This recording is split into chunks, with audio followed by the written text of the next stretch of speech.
Goldylocks Productions broadcasts universal cosmic frequencies that unlock, awaken, and expand the consciousness of our worldwide viewers and listeners. Goldylocks Productions presents the Live from Little Bear Sanctuary show with Christopher Vane.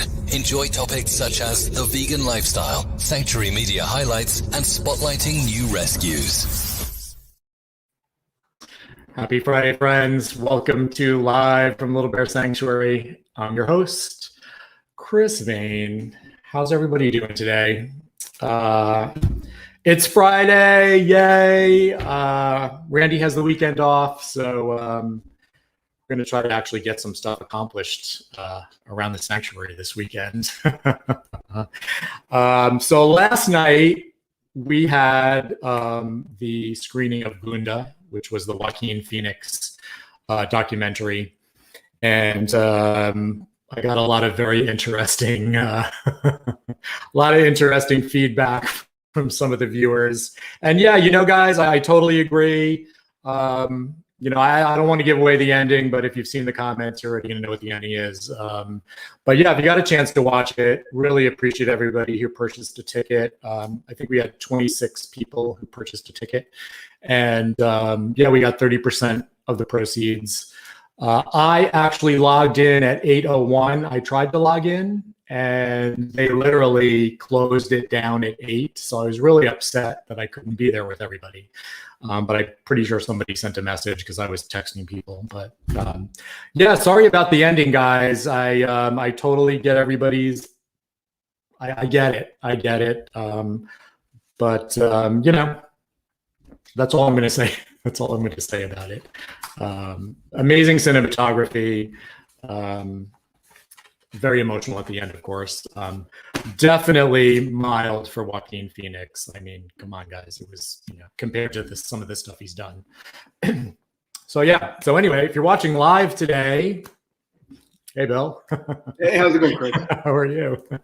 Good. Welcome. All right. So since you popped in, let's bring on my first guest today. I think he's actually the perfect guest as we head into week 2 of our 21-day vegan challenge. He's a combat veteran, registered nurse, author, and vegan for 27 years. Welcome going on. Actually, I'm at 28 this year. 28. 1992, right? 92? Yes, sir. Yeah, pretty amazing. Welcome to the studio, Bill Muir, Sergeant Vegan. How's it going, buddy? It's going. Just woke up, so this is.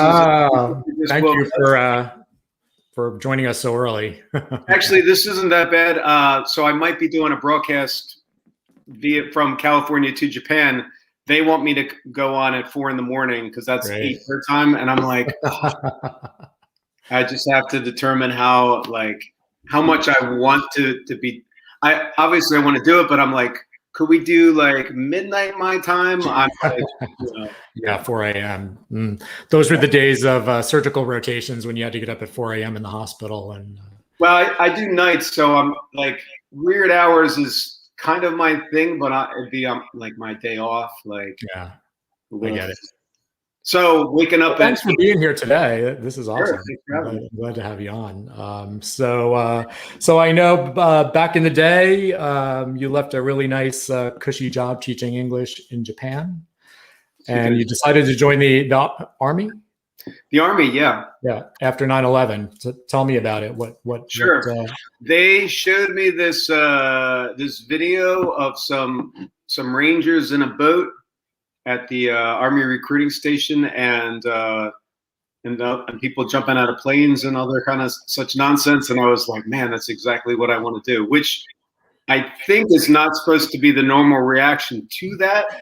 Even if you're going to join the military, that's not the normal reaction. And I don't know. It was definitely an experience, not an experience that I think that everyone is going to want out of their life. Definitely not the easiest thing to do, especially, I mean, coming from one of the easier jobs you could do, teach English in Japan, toward the end of my time there, I like my day might just be like I might go heat up some coffee, make a cup of coffee, and then just go sit and teach.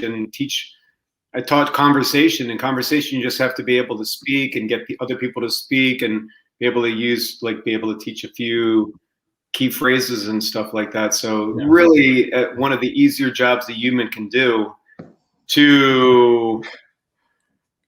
probably one of the easiest good pay for the amount of easy to, I think as a medic in a war zone, I was making under $5 an hour. I think if we worked it out, it would probably be like $2 an hour because you're working around the clock. Around the clock. Yeah. Sometimes even being woken up, obviously.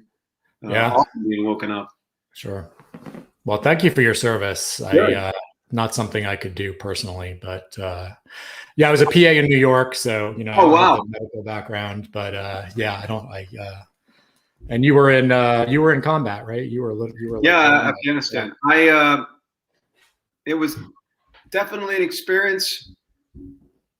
I guess the best way to put it would be, imagine just being bored often, and then all of a sudden there's some crazy stuff going on, maybe moments of terror, and then back to boredom, and then the day-to-day unpleasantness of living somewhere where it can top 130 degrees, and you're living in like a plywood shack. Yikes. So there's a lot of that. Thank you for that, man. That's pretty amazing. Yeah. And I know you were vegan at the time, so that had to be a challenge. That was, and through the whole basic training, through all of that, and there was a lot of really sucky moments that I think anyone who is vegan and has gone on a road trip could kind of understand what it's like. If you're driving through like Indiana pre having a Beyond Burger at Carl's Jr. or at an Impossible at Burger King, and when you're like, what am I going to eat? Like, what? I have money logistically, like what can I buy? And then it's maybe there's not a Subway where you could get a lousy condiment sandwich.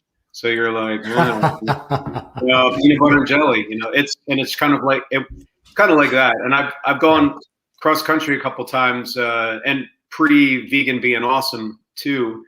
So it was similar to that, other than add on the weather, and then add on the people are trying to shoot at you, and it makes for kind of a just people trying to shoot at you, no big deal, right? Yeah. Wow. Crazy stuff. So I obviously I read about you. I know in 92, I think you gave up meat for Lent. Yeah. And that's how it all started? That's how it all started. Kind of as I would say almost a joke. My mom said, hey, Lent's coming up. What are you going to give up? Because I was raised Catholic, and my family was very, very Catholic. Yeah. And so I thought, what can I say that would kind of really get to them? What could I say that I was a snarky punk rock kid, and I thought about it, and I was like, just randomly a thought came up. Well, they don't eat meat one day of the week on Fridays. Why don't I say I won't eat meat at all for Lent? And nowadays, people wouldn't blink an eye, even telling a conservative family in the South that you're not eating meat. I mean, being vegetarian for 30 days is really nothing now. Yeah, for sure. But then it was mind-blowing, radical thought. Like people were like, whoa. I mean, people actually thought that it was possible that I would at least end up in the hospital sick, if not die, for that. And which is ridiculous now, but there's been many things we thought and honestly believed that are now hindsight ridiculous, and that was one of them. And at the end of the 40 days, obviously I didn't get sick. Obviously I didn't die. I felt pretty good, and I was like, well, there must be something to this. And then people would say like, okay, now that somehow you made it through, I guess you're going to go back to eating meat. And I'm like, well, maybe I'll just stick with this for a bit. And at that point I was just a vegetarian. I didn't even know what the word vegan was. Yeah. And it was getting some literature from PETA at a punk rock show. that kind of started to connect the dots for me, because this was pre-internet, so I couldn't just Google delicious vegan recipes or Google reasons to be vegan. So it was that early kind of like leading me in from PETA that made me realize the connection between like how bad the slaughter industry is. I knew it was bad. Obviously, no animal wants to die to be even if you're told that kind of as a kid, or kind of alluded to, like, it's a necessary evil, it's still you kind of believe it, I think, but in the back of your head, you're like, this is like a fairy tale. I think that wasn't as much of a radical departure from what I had thought before, as learning how awful dairy is, and the connection between the dairy and the slaughter industry, and realizing, whoa, me just eating a cheese sandwich instead of a cheeseburger is not enough of a step. And in a lot of ways, in reality, if I was going to support the dairy industry, it's kind of the same thing. I might as well just have that cheeseburger in a lot of ways, because I'm giving the same money to the same people who are doing the same awful things. And at that moment, I realized I had to decide how much animal cruelty I was okay with. Was I okay with just dipping my toe into the pond to trying to make the world a better place, or was I going to jump in? Was I going to more or less support the same evil industries that are destroying our planet, or was I just going to go against the grain? And I decided to go against the grain. And I credit my kind of being a punk rock kid at that point, because now obviously that's not really my shtick, but I think that being okay with society telling me that I was wrong, and being okay with most people that I meet thinking it was crazy that I was doing something, was at that point okay. And now, decades into it, I realized that having it's coming from that subculture of it's all right to be doing your own thing, has helped me through all these times. And I mean, it's really, really fun to see that veganism is becoming internationally recognized as what's going to save our planet in so many ways. Yeah, amen to that, right? I mean, I've been vegan 11 years, and even 11 years ago, there was nowhere near the options there are today. I mean, it was tofu and I think Boca burgers. So you had to be really creative. But what's crazy is that when Boca came out, it was revolutionary, and people scoff at, like, because Boca is, it kind of would be, to try to explain it to listeners, it would be like, maybe like I don't know, maybe like the very early electric car, but not the electric car, from the 1800s, like the electric car, like the one from that documentary that's still kind of, that worked great. But at the time, it was Boca Burger, wow.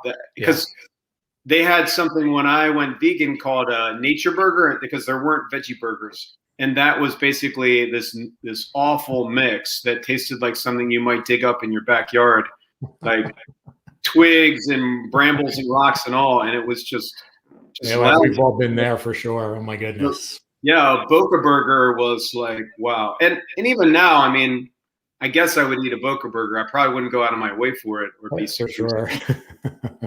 Yeah, I remember chopping it up, using it as ground. I would totally use it for every kind of base. Oh yeah, and it works. It still works. It's just not as tasty. Yeah, it's not as tasty for sure. And then, of course, I think I was vegetarian first also, and it's always about the cheese. I hear that from so many people, right? Cheese, and my first vegan cheese, I would have rather eaten the plastic wrapper. Yeah, so it's cheese has come a long way. There's so many brands. When people say that they don't like vegan cheese, I'm like, well, there's bazillion brands now. Like I have in the refrigerator, I have Miyoko's, but I also maybe this is unpopular with some people. I also like Daya, or however you're supposed to say it, because for me, like not having that for a decade, like when I went vegan, I was like, well, here goes a lifetime of sauce pizzas, you know? Oh yeah, yikes. They would always, when you didn't have cheese, they would always be like, well, they feel sorry for you, I guess, so they would dump more sauce. So you're basically be like kind of like a spaghetti sauce pizza and with some drowned vegetables on it. And was it awful? I mean, it wasn't a culinary delight. For sure. But it wasn't the worst thing that you could eat. Like there's, so when people are, especially some vegans, complain about cheese, in a way, I'm happy that we're at this point that people can be so picky. Like it's a nice problem to have, right? Yeah, for sure. Yeah, I'm actually, the people laugh at me when I talk about Daya because so many people don't like it, or Daya, however you say it exactly. But their new cutting board shreds are pretty amazing. I mean, I use them every day, and Follow Your Heart does some great stuff too. So Follow Your Heart, I think, was one of the early vegan cheeses. Yeah, for sure. It wouldn't melt. I mean, even if you took a blowtorch to it, it wouldn't melt. And it kind of tasted like a seasoned tofu. It was basically a seasoned tofu that you would kind of put on something. Yikes. Yeah. Out of the package, I loved eating that stuff though. Did it taste like cheese? No, it did not. No. But it tasted pretty good. I mean, again, it was like a seasoned tofu. And if you think tofu, is tofu going to melt if you heat it? I mean, I guess everything melts if you heat it. Eventually. But you would really have to incinerate it for it to do that. And, I'm just thinking 2000, maybe this would have been 2008. I worked at a vegan cafe in Venice Beach, California.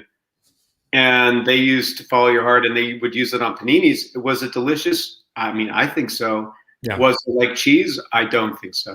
Right. Yeah. But they've come a long way too. They've come a long way. Yeah, they really have. Yeah, gosh. Yeah, I think somewhere I read you called it the Golden Age of Veganism right now. Right? And I think it is. And I think it's just getting better. And I think every year there's a new thing. I saw somewhere on social media that Dunkin' Donuts, or now Dunkin', is going to have vegan donuts. Yeah. So back in the 90s, there was like message boards. I remember being on a vegan message board, and somebody had created a rumor that one of the Dunkin' donuts was vegan, and we drove immediately because I think they were like only the peanut one. We have a source. Man, we went there, and I guess there was another kid because at that point I think I would have been either 19 or 20. We like demanded to see the donut ingredients. There's absolutely no validity to that rumor. It was there was eggs and milk and talk about deflated. Man. But I went to a Dunkin' in India, and I believe in somewhere in India, and because of the Hinduism with that the combination, they wouldn't use eggs, I think, in any of it, and there were a few that were, besides being egg free, were dairy free.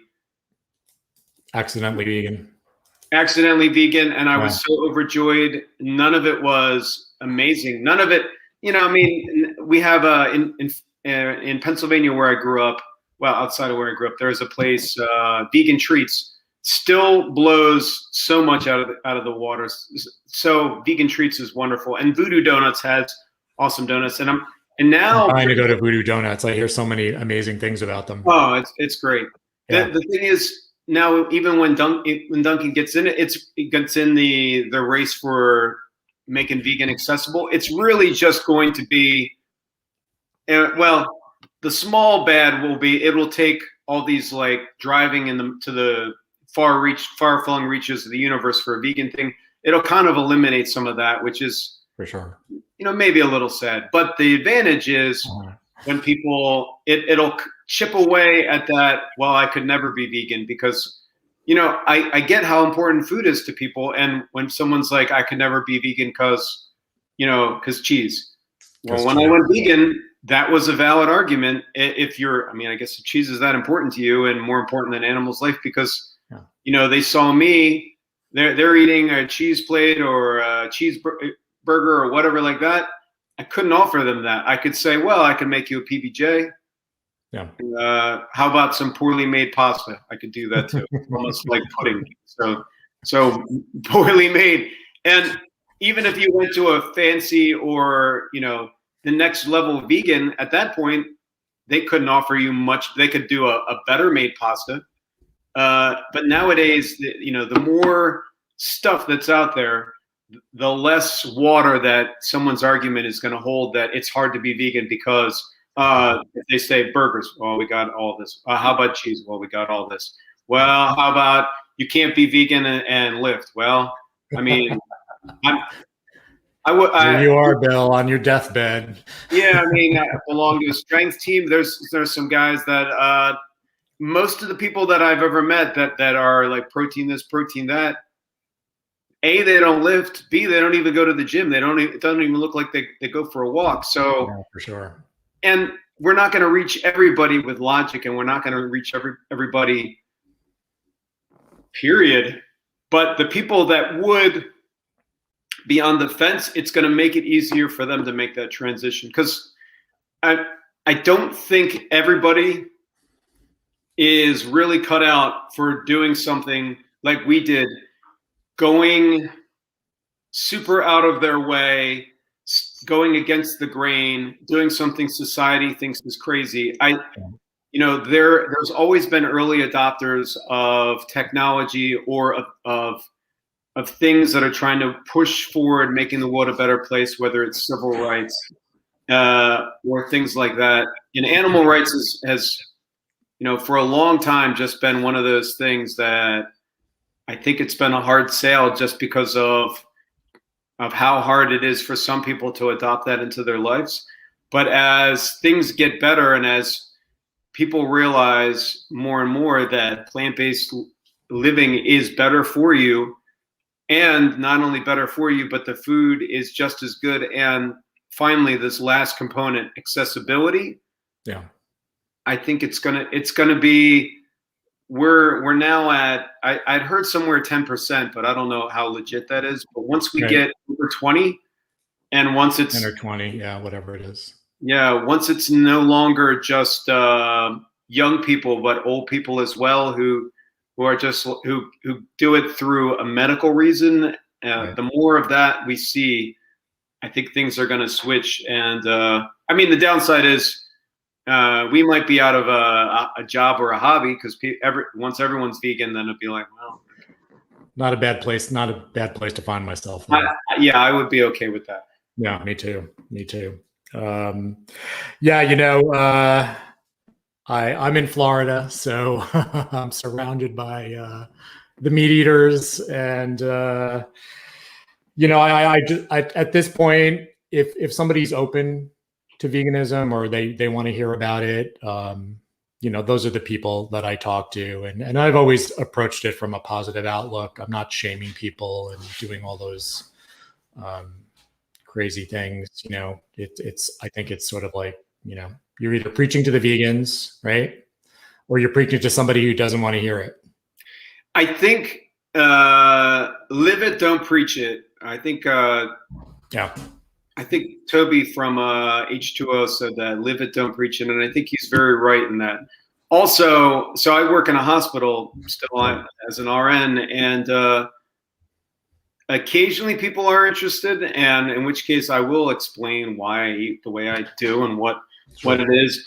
But often people still aren't, and the people who aren't, look like walking heart attacks usually. It's not like, I could see if I was having a conversation at a gym and a meathead or a 22-year-old was having that conversation with me when they're like, well, I feel fine and I look good, and so what's the problem? They're like, That's true. I mean, I would say to them on the outside.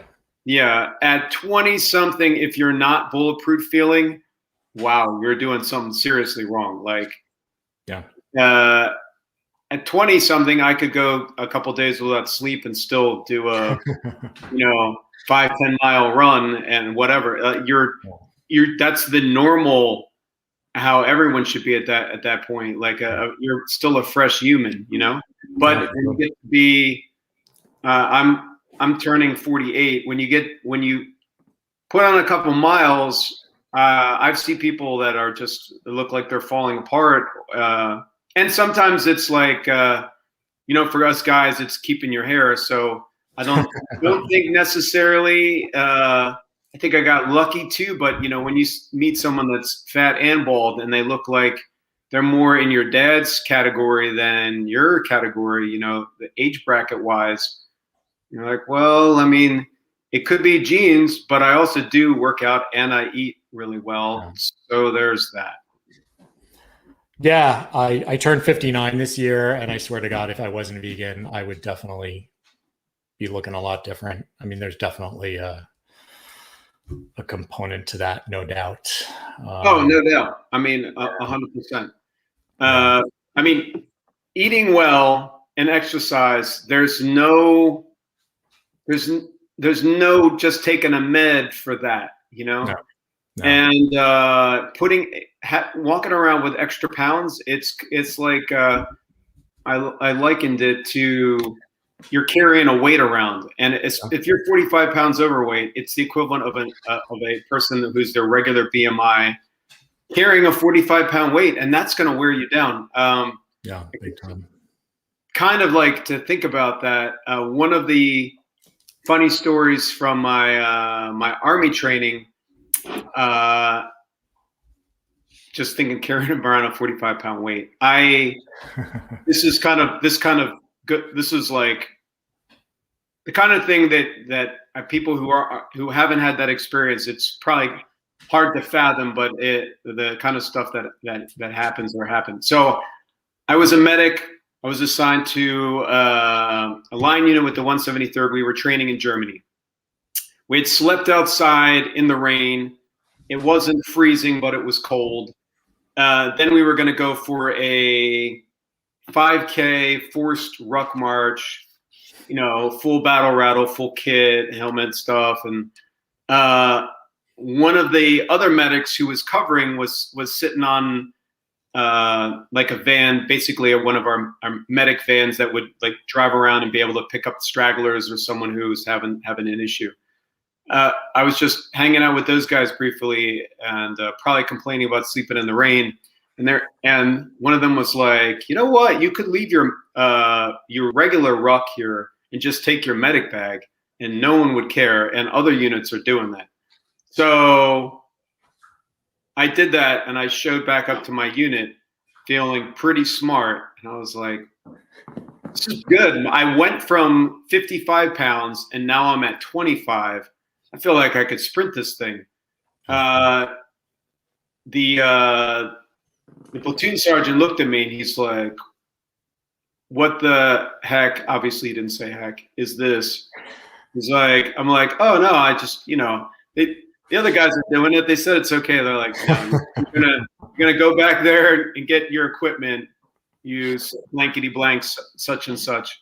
So I ran back there back to the truck, and I was like, well, no go for that. And I switched everything out, and then I ran back. But in the hurry to do that, I showed back up empty-handed, as in I did not have a rifle in my hands at that point because of and I left it on the truck.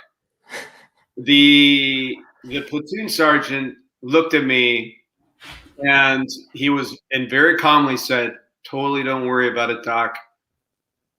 And when I saw how calm and collected he was, my heart started to race, because there's nothing scarier than someone getting really, really calm and the calm before the storm. Oh boy. Something for you. So they filled up 2 water not jugs, but basically gasoline cans. Yeah. I don't know how many liters it filled up, but they were the equivalent of 40, 45 pounds a piece. And he's like, don't worry about the rifle. You feel free to leave it around, as much as you want. You're just going to have to carry this with you. Oh boy.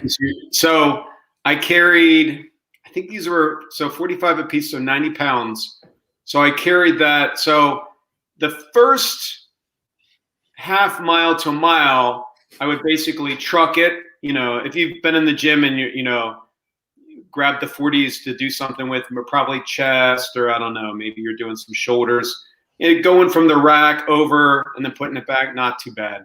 Right. So I was able to I would do like, dun, dun, dun, dun, dun, put it down,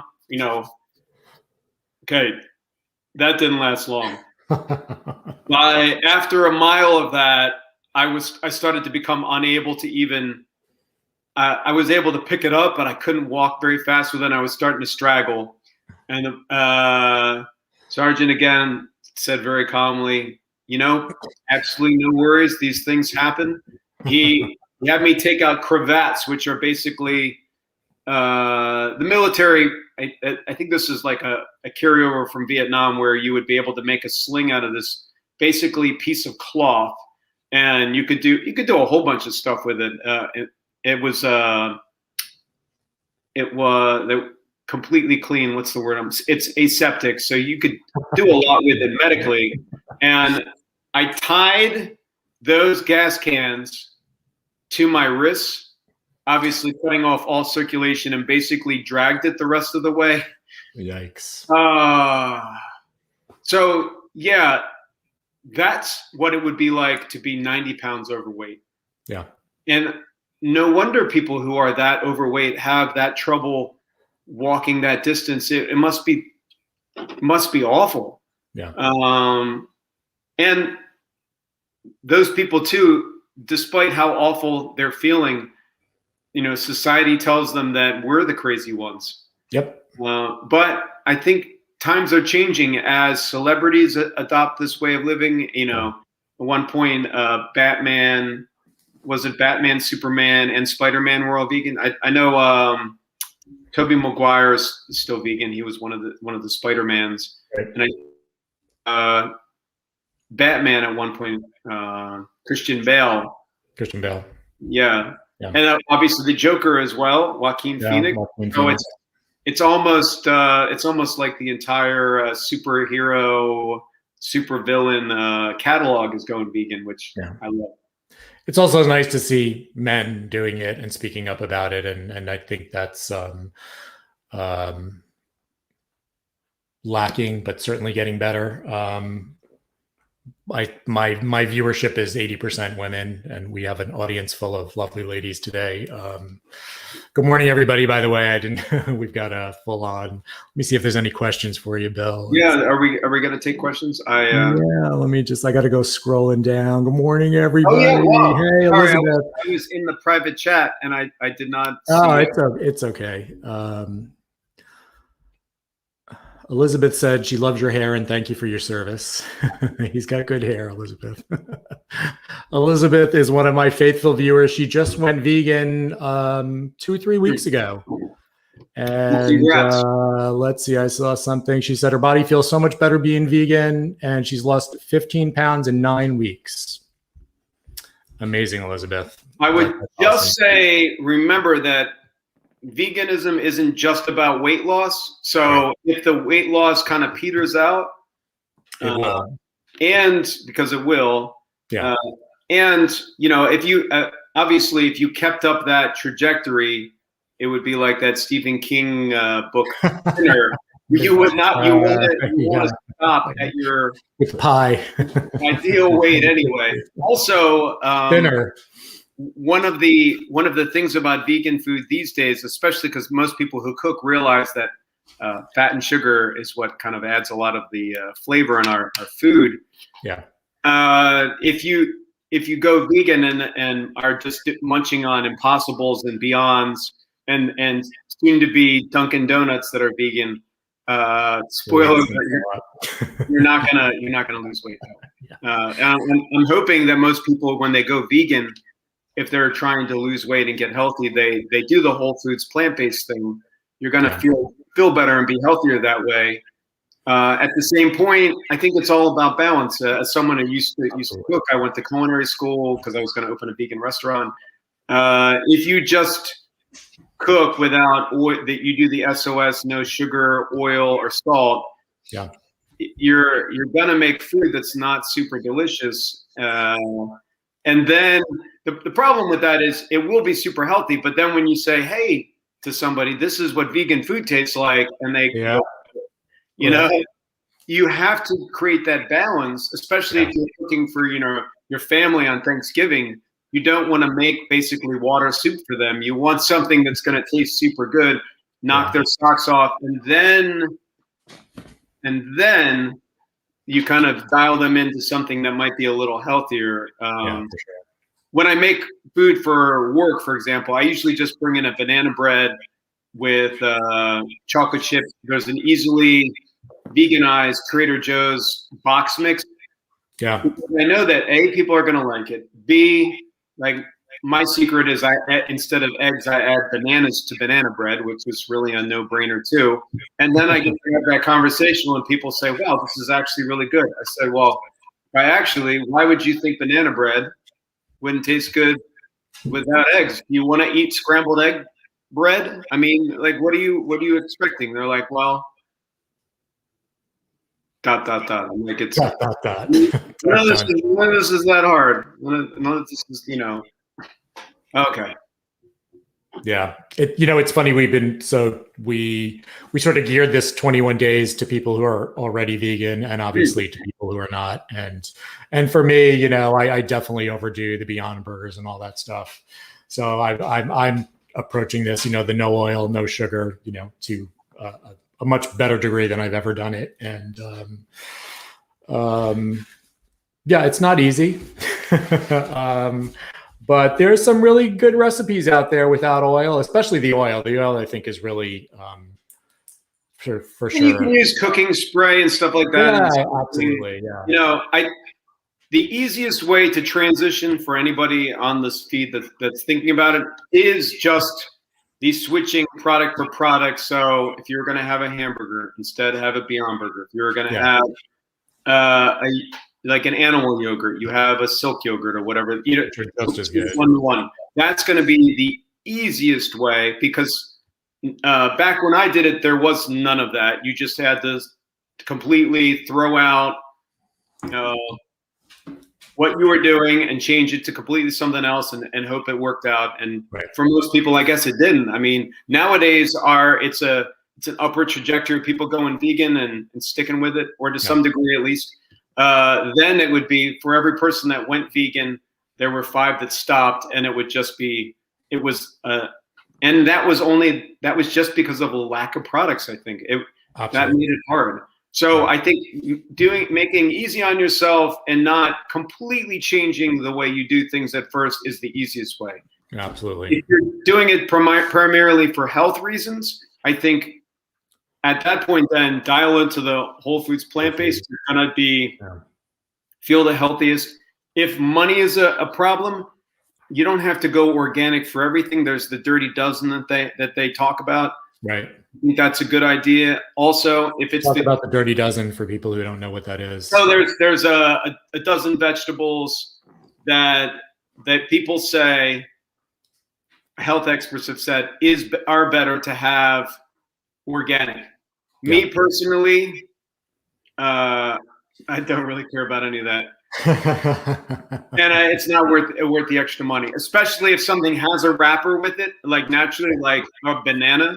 Bananas. And it has a natural wrapper on it. So, and I'll eat an apple whole, but if someone is like, oh, that's a non-organic apple, you could always just peel it. I mean, cut it and cut the peel off. I think a lot of things people are overthinking, and I think, not to be a conspiracy kind of nut, but I think sometimes the animal ag likes it to be confusing because it makes people go, this is so hard.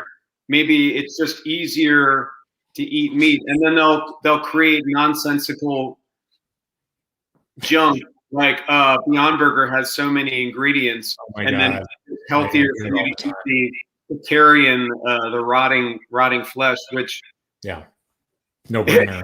Yeah, I mean, kudos to them for being able to mind screw people and have people be, I don't know, easily led enough to believe it. But obviously, you know, if you went outside and walked down the street and you saw a dead squirrel, there's nothing about that would be appetizing. And yet they've pretty much been able to hoodwink everyone into believing that somehow the exact dead animal, but prepared and seasoned away with vegetables is now tasty to people.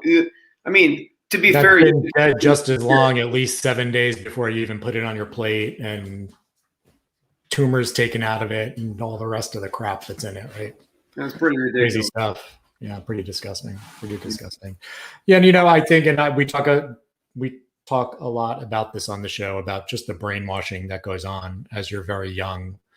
I used to think that, you know, the cows and the pigs were running around in the grass and frolicking, and, you know, and it couldn't be further from the truth. And I'm sure at some point somewhere that was true. Yeah, for sure. Just like, you know, every trope has a little bit of fact behind it. But, you know, in 2021, that family farm might exist one place in Switzerland, but that's not where your milk or your hamburger is coming from. Where your stuff's coming from is basically like a horror movie. And I mean, and the choice is, you can continue to lie to yourself about it. And I mean, there's a lot of things to society that makes it more convenient to continue to lie to yourself about it. But what we're saying is you can still live a super healthy or healthier life, do better by the planet, do better by animals, and do better by yourself. And it's not a lot more expensive. I would actually say, as long as you're not spending your extra money on, you know, if you're eating Whole Foods plant-based, you're not getting all that from Whole Foods, the market. Right. You're going to be okay. I don't notice that I spend that much money on food. I mean, at the same point, I try to keep the amount of extra frou-frou vegan products, especially ones that are like way overpriced. I just try not to buy that stuff. Hey, come on, you got Miyoko's in your refrigerator. Come on. I do have Miyoko's in my refrigerator. Out where I live in California, not to make me sound super Scottish, but there's something called grocery outlets that make it, that Miyoko's in my refrigerator was $2. So wow, damn. And there's probably stuff like that where everyone lives too. Not you know, kind of like hidden stuff. Well, I know I lived in Gainesville for a year, and I know it wouldn't have been super cheap, but I know that they were having sales on Gardein and stuff like that. Sure. Buy one, get one free. They do exactly, a lot. Which is doable. Pretty phenomenal. Yeah. And personally, as much as I love Beyond and as great as those guys are, the reason why Beyond tastes so good is it's kind of a little bit fatty. In a lot of ways, I prefer Gardein, even if it's maybe for some people like. I like the Gardein burgers. They're really good. Yeah, it's it's not as calorically dense, still high protein, and I think really delicious. Yeah. Especially their if you're not looking to match that exact taste, it's a really I love it. Anything Gardein makes is pretty amazing. Oh, yeah. They have breakfast sausages, which yes. It's crazy though that stuff isn't available everywhere, but I think most of it is available everywhere in America, which I think that's a pretty big thing. Yeah, I remember like literally like a year into being vegan, Gardein came out with their meatballs and their fish fillets, you know, their basics. Wow. And I was just like the happiest person on earth. Like I was just unbelievable. I remember when it finally came to Florida, I was like, oh my God. The first time I had a meat substitute was in the mid 90s. I went to a Chinese restaurant and I swear I thought that they were making like that they were actually using meat, and we were so worried. Yeah. But this, in hindsight, it was probably basically just seitan in barbecue sauce. Pretty much. And probably not even very well made. Probably just like made and then fried and but it tasted so amazing because the closest thing to a veggie burger I had was that Nature Burger nonsense that I mentioned earlier. You know, somebody sent me the Nature Burger in Afghanistan. Really? And I got through Afghanistan because people basically sent me food. I got care packages with nice. stuff, and even the wonderful company Tofurky would send me shelf stable Tofurky, which really, really helped. I mean, those guys literally saved my life. But some hippie somewhere sent me some Nature Burger, and I just times are tough. They're not that tough. That might be my anti-Nature Burger commercial. Times was tough. Oh boy. So let's talk about your book. Okay. Hey, let me grab them real quick. Yeah.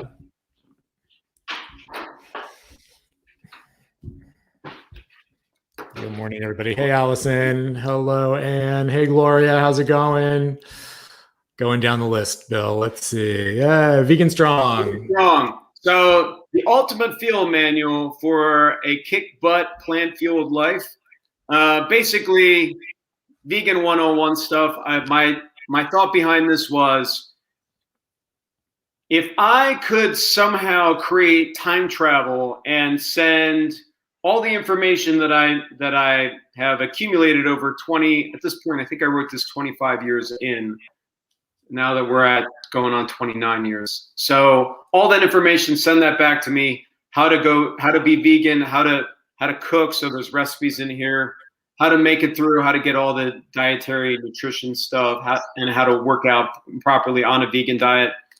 And put it all into Vegan Strong. Oh, just looking at the camera here. That's basically it. No nonsense. I call it a field manual because being in the service, we have field manuals for stuff. It's basically very no BS guides on how to do something. The main difference between mine and one of the military field manuals is mine's probably a little bit more fun, which is because it's meant to be, you know, I wanted to make it in a easily readable, easily digestible format. Yeah. And I started reading it. I know you do like vegan in 3 easy steps, and you give a lot of great tips. And I think one of the things, and I've either saw it in one of your interviews, I call it the psychological aspect after going vegan. You know, it's sometimes hard to find somebody in your circle that gives you the good advice, or, you know, doesn't bash you or say something negative. And I think right now it's, it's for some people, this show, actually a lot of these new vegans, this is their only chance to be with another vegan or hear some positive advice. So yeah.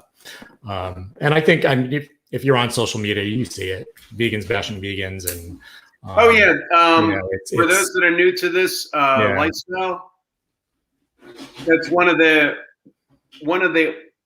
my friends said it best, that the thing he said that he hates about the vegan lifestyle is other vegans. Yeah. Which, it's unfortunate. It's unfortunate that anyone, especially in a subculture like this, would feel the need to do that. I think part of it is, you know, maybe, I don't know what people's reason to do this. If your reason to not eat animals is to be healthier and to obviously not kill the animals, then anyone doing this lifestyle for any reason is a step in the right direction. However, kind of like you mentioned, this the feeling that some people might feel that they need to feel like they're superior to somebody else.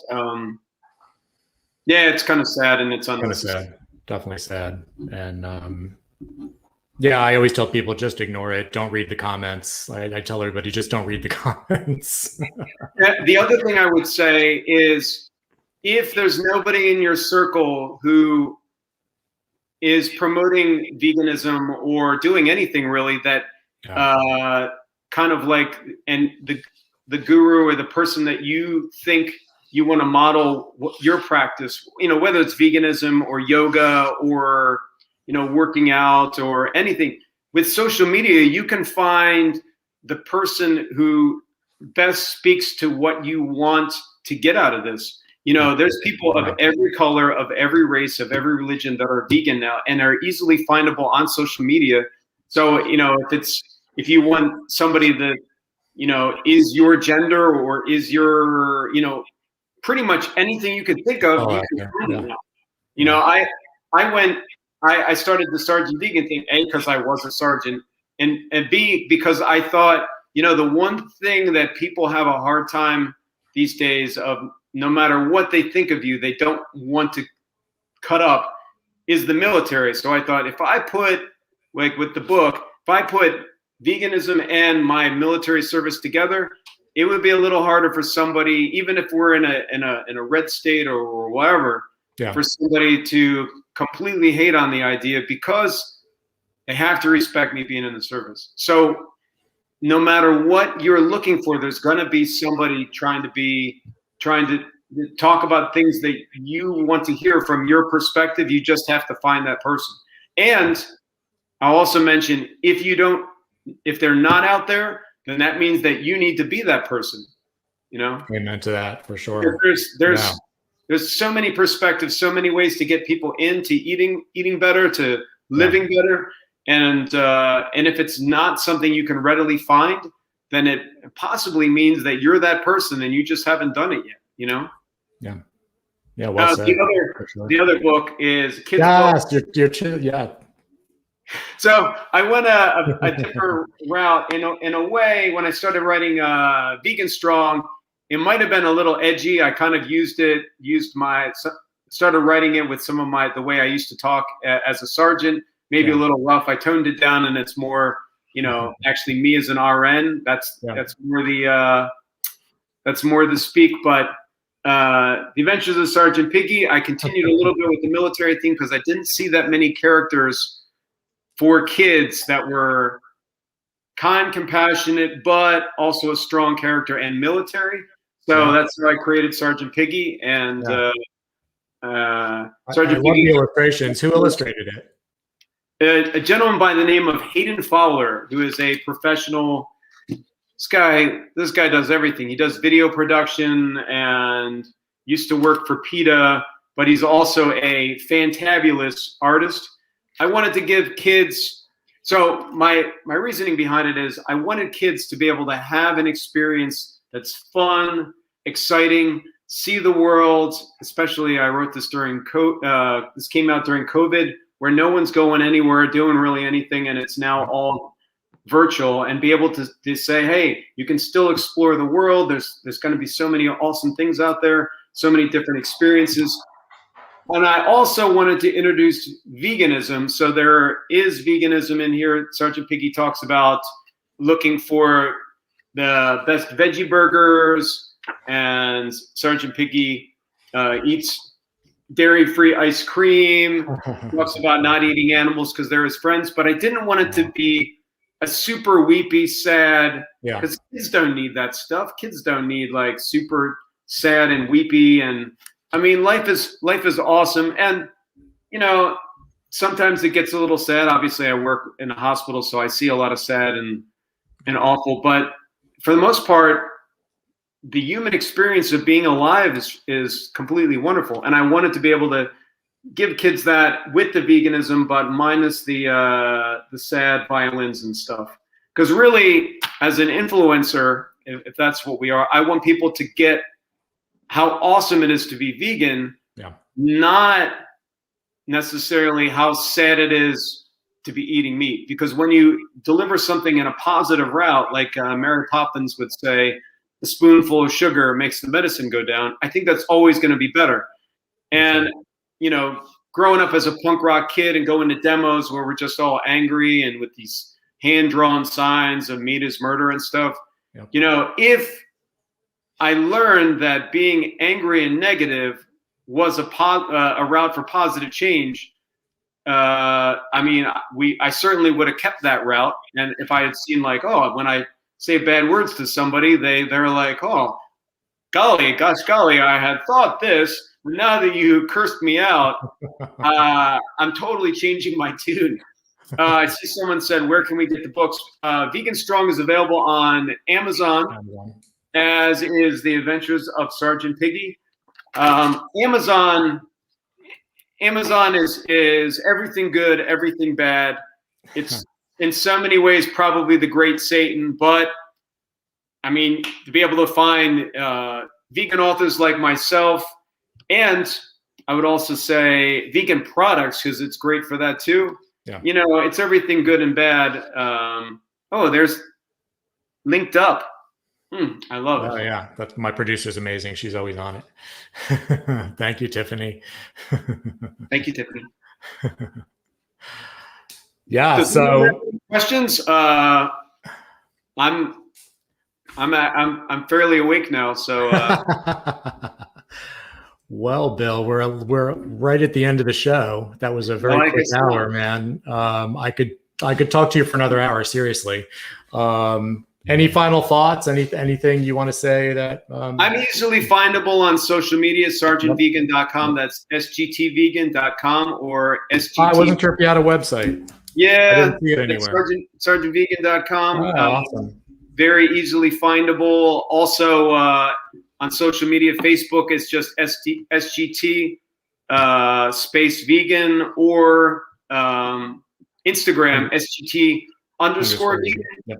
So feel free to question, comment, if you have, I usually get to most of my mail fairly quickly. So if you have a question, I mean, the great thing now about social media is, since there's so many of us out there who are vegan and trying to spread the word, almost any question that you have could probably easily be answered through just a Google search. But if there is a question of like, hey, I don't know if this can be easily Googled or whatever, I have this question, it's been burning inside me, ask one of us, or ask somebody, if they're not in your circle, find another circle, Absolutely. The information is out there. Yep. Awesome. Bill, it was great talking to you. Thank you for being on the show. I hope you'll come back. I have a lot more to ask you. Cool. Let's do it. Great. Have a good weekend, man. Strong, everyone. Thank you. Hi, Koa. Look, Koa decided to join us at the end. Hi. You just want to say hi to everybody? Want to say hi to everybody? This is Koa, everybody, in case you don't know who she is. My partner in crime here at the sanctuary. Right? And she's such a good girl. She is a good girl. Look, say hi to everybody. Say hello to everybody. I know I love you too. I love you too. I do. Yeah. Oh, you're going to help me? Okay, thank you. You're such a good helper. I know you are a good helper. Yes, you are a good helper. All right. So next week is our third. Yeah, it's going to be our third show into our 21-day vegan challenge. I hope you guys have had a great week this past week. I hope you guys have all stuck to whatever vegan path you decided to follow, a plant-based path. We do have the 21-day plant-based tab up on the Little Bear Sanctuary website. And because last week we had some technical difficulties, the show was very pixelated. So I did a video of each of the recipes that I cooked last week on the show. I remade everything, had Randy stand there and be the cameraman. So we're going to get those on the website. I'm also going to send them to Tiffany. She can post them. So you'll find them on all the usual outlets on demand, which is on the Goldylocks Productions YouTube. And we'll have it up on my Instagram, Christopher Vane. And of course, we'll also have it on the Little Bear Sanctuary website. So next week, you guys are stuck with me again, and we're going to do some more fun stuff. I have a new gadget, guys. You're going to really love this one. You're going to be stunned and amazed. So I'm not even going to tell you about it. You'll have to show up next week. It's pretty fun. And we'll go over some more stuff. And if you guys have any questions, you know how to reach me. I hope you enjoyed today's show. I really did. And thanks again, Bill, for being on. Really enjoyed it. Thank you again for your service, man. Pretty amazing stuff. So yeah, and also guys, Friday, April 30th, we're going to be moving our show to 1 p.m. So we're still going to be here at noon up until April 30th, and then we move to 1 p.m. A lot of people were asking if we could do it like an hour later because of everybody's lunch hour. So thanks for watching today, guys. It was great to see everybody. I'll see you guys next week. And remember, peace begins on your plate. Love you guys. Don't want the fun to end? Grab more refreshments. Then head over to the Goldylocks Productions YouTube channel. With the huge selection of shows, the fun doesn't have to end.